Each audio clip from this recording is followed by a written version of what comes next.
I'd like to turn to Proverbs 22. ክንሪኦ ዝደሊ መጽሓፍ ምሳሌ 22 እዩ። ብዛዕባ ትሕትና ሰሚዕና ኣለና፣ ግና ኣብ መጽሓፍ ቅዱስ ትሕትና ምስ ፍርሃት ኣምላኽ እዩ ዝጻመድ። ኣብዚ ጥቕሲ ከዓ ከምዚ ይብለና፣ ዓስቢ ትሕትናን ፍርሃት እግዚኣብሔርን ሃብትን ክብረትን ህይወትን እዩ። ምሳሌ 22 ፍቕዲ 4 ፍርሃት ኣምላኽ ማለት ንኣምላኽ ምኽባር እዩ። ዓስቢ ትሕትናን ፍርሃት እግዚኣብሔርን ብሓቂ ሃብትን ክብረትን ህይወትን እዩ። ኣብ ዓለም ዘለዉ ሰባት እንተሪኢኹም ሃብቲ ይደልዩ፣ ክብረት ይደልዩ፣ ነዊሕ ዕድመ እውን ይደልዩ፣ ኩሉ ኣብ ዓለም ዘሎ። ግና ንሳቶም ነዚአን ኣብ ስሑት ስፍራ ኮይኖም እዮም ዝደልይወን፣ ንሓላፍ ነገር እዮም ዝደልዩ። ኣብዚ ግን ኣሎ መገዲ ዘለዓለማዊ ሃብትን ክብረትን ህይወትን። እዚ ብትሕትናን ብፍርሃት ኣምላኽን ወይ ንኣምላኽ ምኽባርን ማለት ብምእዛዝ ንኣምላኽን እዩ። They're looking for it in the wrong place. They're looking for something that will pass away. But here's the way to get riches and honor and life that are everlasting. It's by humility plus the fear of the Lord, the reverence for God. So a truly humble person is one who has a tremendous reverence for God in his life. ስለዚ ብሓቂ ትሑት ሰብ ዝበሃል ኣብ ህይወቱ ንኣምላኽ ኣዝዩ ኣኽብሮት ወይ ፍርሃት ኣብ ብሕታዊ ህይወቱ ዘለዎ እዩ። ስለዚ ንኣምላኽ ምኽባር ማለት ኣብ ብሕታዊ ህይወትካ ዝረአ ማለት እዩ። ንኣምላኽ ምኽባር ኣብ ብሕታዊ ህይወትና ዝረአ ነገር እዩ። ኣብ መጽሓፍ ቅዱስ ኣምላኽ ከም ዝፈርህዎ እተዛረበሎም ክልተ ሰባት ኣለዉ። መጽሓፍ ኢዮብ ምዕራፍ 1 ክትርእዩ ይደሊ። ክዛረብ ሰሚዕኩምኒ ኣለኹም። ዋላ እኳ ኦሪት ዘፍጥረት ቀዳማይ መጽሓፍ ናይ መጽሓፍ ቅዱስ እንተኾነ ኦሪት ዘፍጥረት ብሙሴ እዩ ተጽሒፉ ቅድሚ ልደተ ክርስቶስ 1500 ዓመታት። ግናኸ ኢዮብ ቅድሚ ሙሴ እዩ ዝነበረ።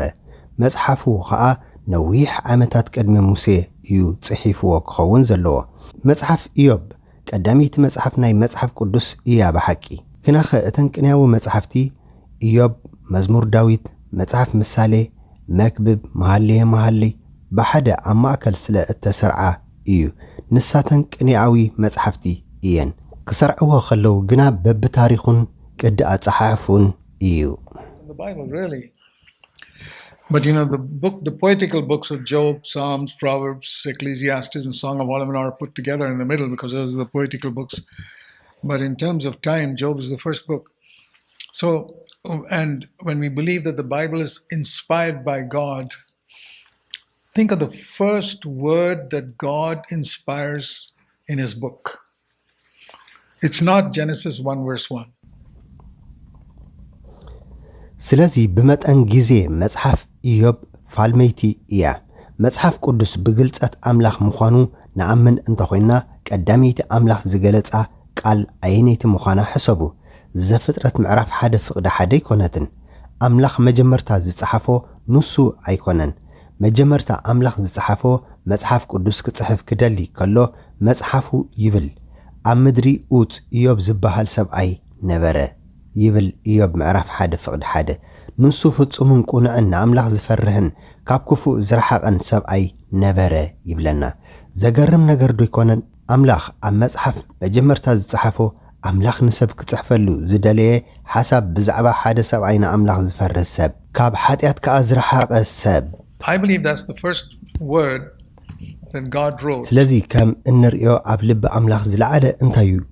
ሎሚ ናብ ዓለም ክርኢ ከሎ ንሱ ዝደልዮ ንዑ ዝፈርሆን ካብ ሓጢኣት ከዓ ዝርሕቕን እዩ። ምስ ትሕትና እውን ዝተሓሓዝ እዩ። ከም ዘንበብናዮ ከዓ ንሱ ፍጹምን ቁኑዕን ነበረ። እዚ ብሚዛን ሓድሽ ኪዳን ኣይኮነን፣ በቲ ንሱ ዘስተውዕሎ እዩ። ነፍሲ ወከፍና ብመሰረት ዘሎና ብርሃን ኢና እንምዘን። ፍጹምን ቁኑዕን ንኣምላኽ ዝፈርህን ካብ ክፉእ ዝርሕቕን ነበረ። እዚ ጥራይ ዘይኮነ ኣብ ፍቕዲ 8 ብዛዕባ ሰይጣን ኣምላኽ ጽሓፍ ከም ዝበሎ ይጽሕፍ። ሰይጣን ሊቀ መላእኽቲ ኣብቲ ግዜ ግና ድሮ ወዲቑ እዩ ዝነበረ። ኣምላኽ እውን ብዛዕባኡ ጽሓፈ። ሰይጣን መጸ፣ ኣምላኽ እውን በሎ ብዛዕባ ሓደ ሰብ ብኡ ዝሕበነሉ ከም ኢዮብ ገይሩ ንኣምላኽ ዝፈርህን ካብ ክፉእ ዝርሕቕን ፍጹምን ቁኑዕን ሰብ ኣብ ምድሪ የልቦን እሞ ንባርያይ ኢዮብስ ኣስተቢልካዮ ዶ በሎ።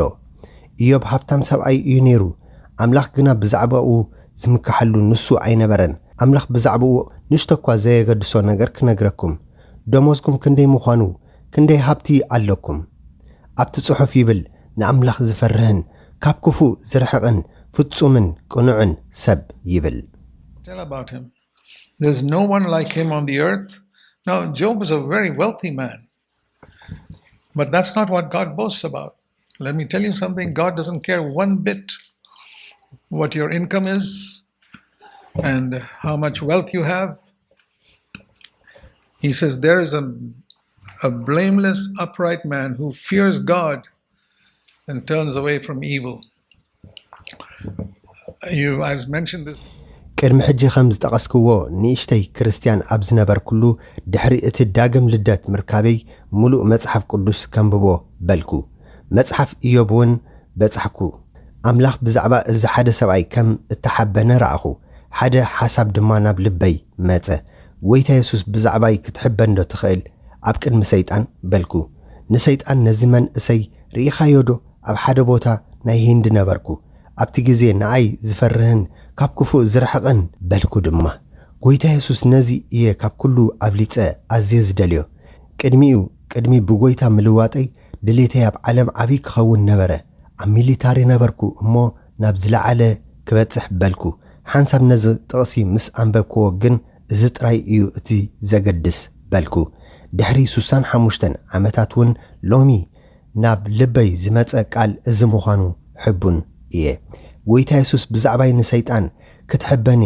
ዝደልየካ ክንደይ ጽቡቕ ጌረ ይሰብኽ ኣይኮነን ኣብኡ ዝግደስ ኣይኮንኩን ግናኸ ከምኡ ዝበለ ዝፈርሐኒ ካብ ክፉእ እውን ዝርሕቕ ርኢኻዶ ክብል ይደልዮ ኣሕዋተይን ኣሓተይን ሕጂ ክብለኩም ዝደልዮ ጎይታ የሱስ ንሰይጣን ብዛዕባኹም ክሕበነልኩም ነዚ ብልብኹም ክደልዩ ይደልየኩም ብዛዕባ ሓደ ኢዮብ ጥራይ ዘይኮነ ብዙሓት ሰብኡትን ኣንስትን ከምኡውን ንኣሽቱን ከምኡ ክትኮኑ ሰናይ እዩ ኣነ ነዚ ወዲ 19 ዓመት ከለኹ ናፍቖት ነይሩኒ ስለዚ ከም ንኣሽቱ ሰብ ነዚ ድሌት ክህልወኩም ኣለዎ ጎይታ ሓደ ከምቶም ዝፈርሁኻ ክኸውን ይደልየ ካብ ክፉእ ድማ ዝርሕቁ And I want to say that to all of you, dear brothers and sisters. I hope you'll have a great longing in your heart that the Lord Jesus can boast about you to Satan.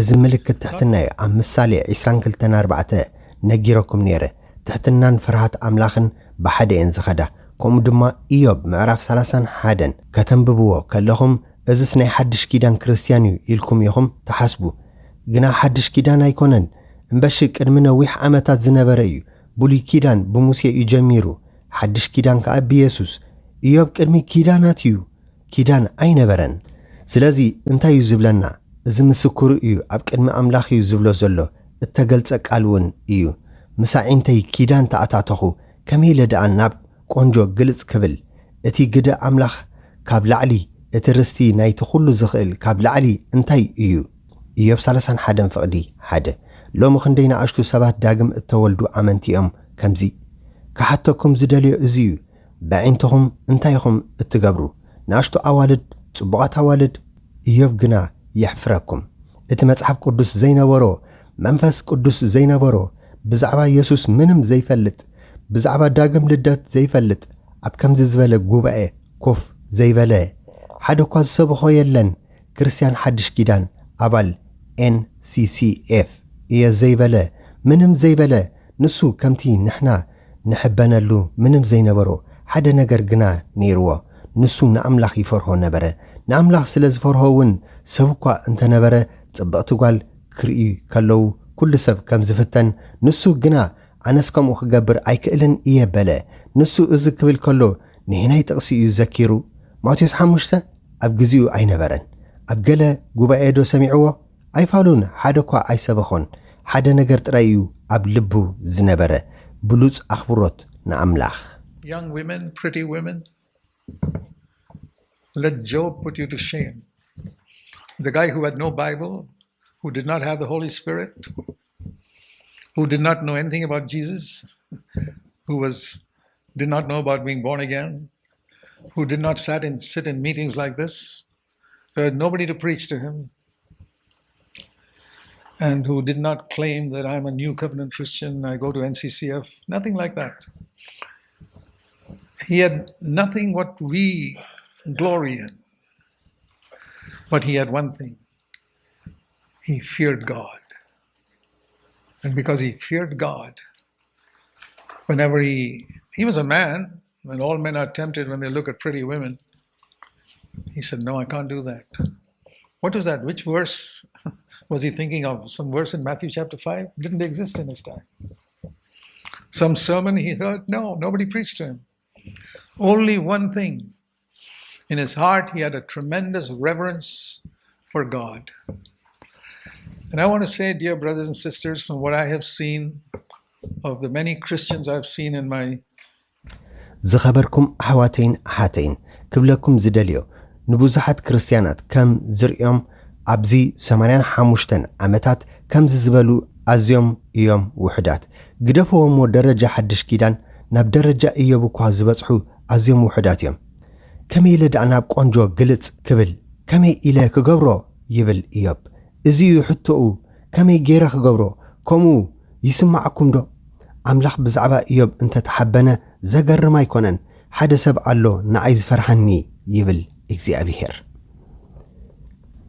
ኣፍቅድ ባዕተ ይብል ንሱስ ንመገደይዶ ኣይሪኣን ንኹለን ስጉምተይከ ኣይቆጽረንን ዶ እዩ ክትፍተኑ ከለኹም ከምዚ ይስማዓኩም ዶ እግዚኣብሔር ንኹሉ መገደይ ስጉምተይ ይርዮ እዩ ንኹሉ ስጉምቲ ኣእምሮይከ ኣይሪኦን ዶ ነዚ ኣብቲ ግዜ ተስተብህሉ ዶ እዚ እዩ ካብ ፍትወት ዝሕልዎ ዝነበረ ንሱ ቀጺሉ ይብል ኣምላኽ ንጹህ ምዃነይ ምእንቲ ክፈልጥሲ ኣነ ብቑኑዕ ሚዛን እምዘን ፍቕዲ 6 ኣብ ፍቕዲ 9 ከዓ ልበይ ብገለ ሰበይቲ ተሃንዚሉስ ኣብ ደገ ቤት ብጻየይ ተጾናትየ እንተኾይነ ይብል ብጓል ኣንስተይቲ ብልብኹም ኣብ ቤት ጽሕፈትኩም ድዩ ኣይተንከፍኩማን ወይ ኣይተዛረብኩማን ግናኸ ልብኹም ግን ተወሲዱ ብዛዕባ ሓንቲ መርዓትኩም ዘይኮነትስ ካልእ ጓል ኣንስተይቲ ዘይተመርዓኹም እንተኾንኩም ከዓ ብዛዕባ ሓንቲ ጓል ብልብኹም ብመገዲ ፍትወት ክትሓስቡ ከለኹም እዩ ኣብ ደገ ቤት ብጻየይ ተጸናትየ እንተኾይነስ ይብል ወይ ንኣሽቱ ዝኸድዎ ጽቡቓት ኣዋልድ ዝርከብኦ ስፍራ ንሱ ይብል ከምኡ እንተገይረ ኣብ ሰበይተይ ፍርዲ ይምጻእ ይብል ግደፍዎሞ እቶም ንጽል ሰባት ብዙሓት ምርዑዋት ሰብኡት ኣለዉ ኣብ ልዕሊ ፍትወት ዓይነቶም ዓወት ዘይብሎም ናብ መጽሓፍ ኢዮብ ኬድኩም ተምሃሩ ንሱ ንኣምላኽ ዘለዎም ምፍራሕ ጥራይ ዘይኮነ ተራእዩ ነቶም ትሕቲኡ ዝኾኑ ሰባት ዘርእዮት ኣተሓሕዛ እውን እዩ ትፈልጡ ኢኹም ነቶም ካባኹም ዝበልጹ ሰባት መረጋገጺ ኣየድልዮን እዩ ነቶም ማዕሪኹም ዝኾኑ ሰባት ዘለኩም ኣተሓሕዛ እውን መረጋገጺ ኣየድልዮን እዩ ነቶም ካባኹም ኣብ ሕብረተሰብ ዝተሓቱ ሰባት ዘለኩም ኣተሓሕዛ ንሱ እዩ ንኣምላኽ ከም እትፈርህዎ ዘይትፈርሕዎን ዝፍትነኩም ጊላይን ገረደይን ምሳይ እንተተቋየቑስ ንመሰሎም እንተነዓቅክዎ ይብል ፍቕዲ 13 ብርግጽ ኣብ ቤቱ ዓየይቲ ኣለውዎ ብሕማቕ እንተሒዘዮም ዝግብኦም እንተዘይሃብክዎም ዓስቦም ብግቡእ እንተዘይሃብክዎም በተሓሕዘይ እንተ ኣጉረምረሙ ኣምላኽ ምስ ተንስአ ደኣ እንታይ ክገብር ምስ ተቋጻጸረንስ እንታይ ክምልሰሉ እየ ፍቕዲ 14 ነቶም ካባይ ዝደኽዩ ሰባት ወይ ኣብ ሕብረተሰብ ትሑታት ሰባት ንኦም ደኒነ ክሪኦም ከለኹ እቲ ንኣይ ዝፈጠረ ኣብ ማሕፀን ወላዲት ንዑ ፈጠሮ እቲ ኣብ ከርሲ ወላዲት ዝሃነጸና ሓደ ዶ ኣይኮነን ይብል ፍቕዲ 15 ኣብ ማሕፀን ወላዲቶም እዮም እተወልዱ ኣነ ከዓ ኣብ ማሕፀን ወላዲተይ ዘደንቕ ሰብ እዩ ኩላትና ሓደ ኢና ይብል ኣቶም ሕብረት ሓድሽ ኪዳን ዝኾንኩም ኣሕዋተይን ኣሓተይን ክሓተኩም ይደሊ ነቶም ካባኹም ዝትሕቱ ሰባት እትርእሉ መገዲ ከምኡ ድዩ ተምሃሮ እውን ነቶም ካባኹም ብመንፈዓቶም ዝትሕቱ ሰባት ወይ ካባኹም ዝትሕት ዝኽደኑ ተምሃሮ ኩሉ ዓይነት ካብ ኢዮብ ተምሃሩ ኣብ ፍቕዲ 17 ንቑራስን ጌራይ በይነይ በሊዐዮ እንተኾይነ እቲ ዘኽታም ካብኡ ዘይበልዐ እንተኾይኑ ኣብ ዙርያና ቆልዑ ኣለዉ ኣቦታቶም ዝሞቱ ዘኽታማት ንገሊኣቶም ትፈልጥዎም ኢኹም ንኦም ከመይ ኢኹም እትሕዝዎም ነቶም ድኻታትከ ኣብ ደገስ ጸግዐይ ርኤ ኢደይ ኣብ ልዕሊ ዘኽታም ኣልዒለ እንተኾይነ ፍቕዲ 21 ብዛዕባ ገንዘብ እወ ገንዘብ ክዛርብ ብዛዕባ እዚዩ ኣምላኽ በኣና ክሕበን ዝደሊ ፍቕዲ 24 ንርአዮ ንወርቂ ተስፋ ጌርዮ ነቲ ጽሩይ ወርቂ እሙንተይኻ ኢለ እንተኾይነስ ብእለይ በዚሑለይ ኢደይ ኣብዚሓ ደሊባ ኢለ ተሓጒሰ እንተኾይነ በዚ ናይ ሎሚ ኣዘራርባ ባንክ ኣካውንተይ ተስፋ እንተጌረዮ እዩ ዝብል ዘሎ እቶም ብዙሕ ጽዒሮም ዝድልብዎ ገንዘብ ልቦም ከመይ እዩ ካልእ ድማ ጸላኢኻ ክሰዓር ከሎ ንገለ ዘይትደልይዎ ሰብ ብኣምላኽ ክቕጻዕ ከሎ ኣብ ፍቕዲ 29 ብጉድኣት ጸላእየይ ባህ ኢሉኒ እንተኾይነ መከራ ምስ ወረዶውን ተሓጒሰ እንተኾይነ ገለ ዘይትደልይዎ ሰብ ክኸውን ከሎ ማለት እዩ ገለ ድባብ ክመጾ ከሎ ክንዲ ትድንግጽሉ ኣሃ ኢለ እንዴ ይግቦ እዩ ንኣይ ንውሉድ ኣምላኽ ዝገበረኒውን ሕማቕ እዩ ኣምላኽ ኣለዎ ኢዮብ ግና ከምኡ ኣይስምዖን እዩ ንስኹም ከምኡ ይስምዓኩም ይኸውን ኢዮብ ግን ኣይፋሉን You know some of them. How do you treat them? People who are poor.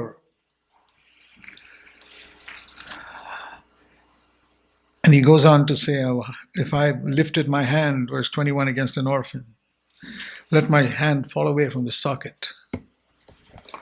Then he talks about money. This is the one who God boasted about. Verse 24, if I have put my confidence in my bank account, or called today bank account as the one I trust in.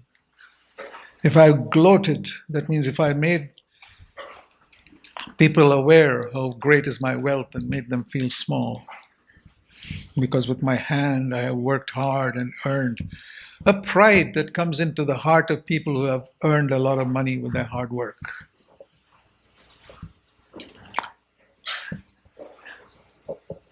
Then another area is when your enemy is defeated, somebody you don't like was punished by God. Verse 29, have I rejoiced at the extinction of my enemy?